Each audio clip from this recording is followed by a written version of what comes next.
Sejam todas muito bem-vindas, muito bem-vindos. É um prazer estar falando aqui com vocês hoje. Eu sou Regiane Cunha, sou terapeuta e especialista na superação da depressão e da ansiedade. Que é possível a depressão começar na infância, é muito mais comum do que a gente imagina e, infelizmente, isso pode acontecer sim. Porque muitas pessoas esquecem alguns princípios, né? Se a depressão e a ansiedade ela vem de um trauma, as crianças também passam por processos traumáticos e passam por muitos processos traumáticos. Mas às vezes a gente banaliza, a gente como adulto olha e fala, mas é impossível que isso tenha abalado essa criança, porque ela é uma criança, não vê a vida desse jeito. Né? Quantas vezes você ouviu aquela frase da a criança com algum problema e diz assim, mas se você está com isso, né, por exemplo, você não precisa pagar conta, menino, porque você está sofrendo. Você não precisa trabalhar, por que a sua vida está assim? Por que você está sentindo essa dor tão grande? Então, essas são algumas das questões que fazem com que a gente olhe para a depressão na ansiedade e acabe desmerecendo o poder que a depressão na ansiedade na infância tem. Então, sobre isso que a gente vai estar falando aqui um pouquinho. Acho que, Gi, eu tenho depressão. O meu filho pode ter depressão? Eu tenho depressão, a minha mãe teve depressão, a minha tia tem depressão, são muitos quadros de depressão. Isso é genético? De fato está acontecendo alguma coisa? Como que eu entendo se é ou se não é genético? O médico diz que é genético, Gi. Tem alguma prova que mostra que não é genético ou que é genético para eu conseguir entender se eu estou passando para o meu filho ou a minha família vai sofrer com depressão? A primeira coisa que eu vou trazer para vocês aqui é uma questão que foi feita, uma pesquisa muito forte científica do Bruce Lipton, que traz essa questão da teoria da epigenética. Na teoria da epigenética, ele mostra e comprova que a depressão não tem origem genética, e sim ecológica. Ou seja, tanto a depressão quanto a ansiedade, elas não têm uma origem genética. Aí você vai dizer, poxa, eu até entendo, mas a minha mãe teve, a mãe da minha mãe teve, e eu tenho. E como que não é genético? Não é genético, ela é ecológico. Se eu colocar uma pessoa num ambiente que todas as pessoas que estejam nessa casa sejam depressivas, automaticamente elas vão também passar por isso, ok?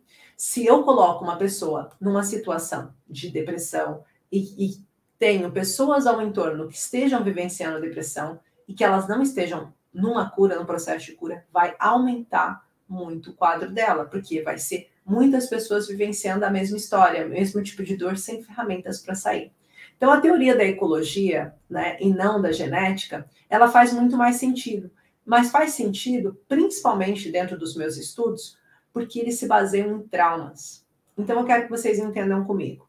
Se a minha mãe tem depressão e eu estou vendo ela todos os dias com dificuldade de sair da cama, com dificuldade de ir à casa de banho, com dificuldade de tomar banho, né, na casa de banho, se eu estou vendo ela com falta de apetite, se eu estou vendo ela todos os dias definhando na minha frente, isso não mexeria com vocês? Sim. Isso começa a ser um processo de trauma acumulativo.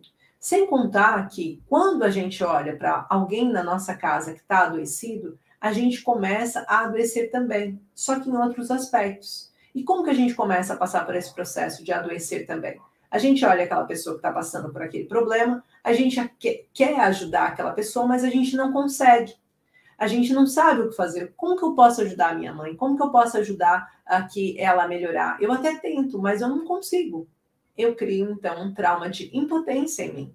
E se eu crio um trauma de impotência, ao longo do tempo, se eu não limpo esse trauma, se eu não libero esse trauma, eu tenho uma maior propensão de entrar em crise de ansiedade, posteriormente em questões de depressão.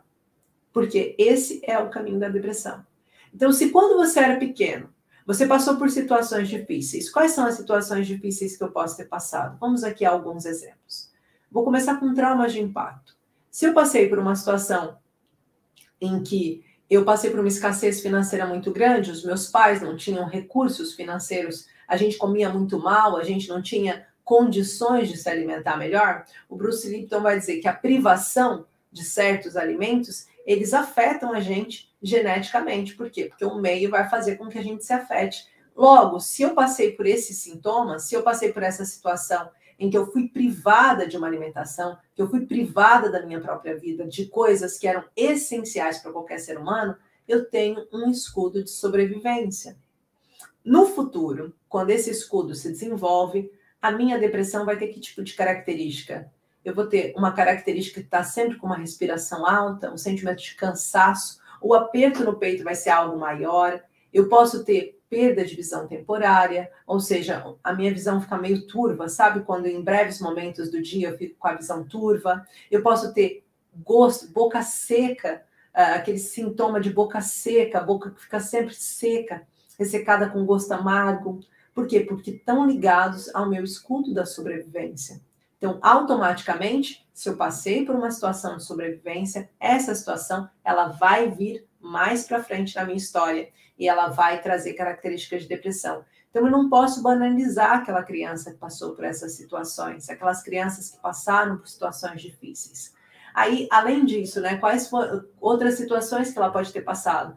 Imagina as crianças que passaram na sua infância ou que estão passando por um processo de perda.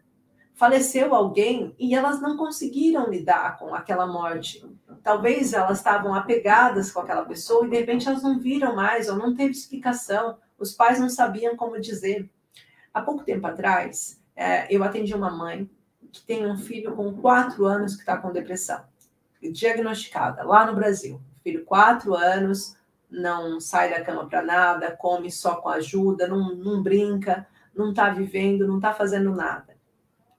E ela perguntou para mim o que isso podia ser. E dentro dela, enquanto ela contava a história do que aconteceu com aquela criança, ela traz-me então a informação de que ele perdeu a avó dele. Ele perdeu a avó e em seguida eles perderam a casa, porque a casa era da avó e a avó tinha muitos filhos e aquilo era um processo de partilha e eles tiveram que sair. E ele, depois de tudo isso, começou a ficar cada vez mais triste, mais fechado, já não saía, já não comia, ficava sem motivação nenhuma, sem sorriso. Um menino de 4 anos. Para muita gente aquilo não ia passar de uma frescura, mas o fato é que para ele essas 2 perdas consecutivas fizeram com que ele se sentisse sem chão. Que ele sentisse que aquilo a qualquer momento pudesse acontecer. Mas aí entra uma questão que, para mim, como terapeuta, que trabalho com essa área, sempre trago para vocês entenderem. A forma de eu ver, ou da mãe dele ver, o que pode ter trazido para ele a depressão, nunca será tão ajustada do que quanto é para ele. Porque eu posso pensar que o escudo dele está relacionado com a perda, mas talvez o escudo dele está relacionado com a proteção. Porque automaticamente a avó dele era a pessoa que mais protegia ele. E quando ela faleceu, ele não tinha mais quem protegesse. Então, automaticamente, para ele, mais importante do que a perda foi a desproteção. Eu me sinto sozinho, eu não tenho mais quem me apoie.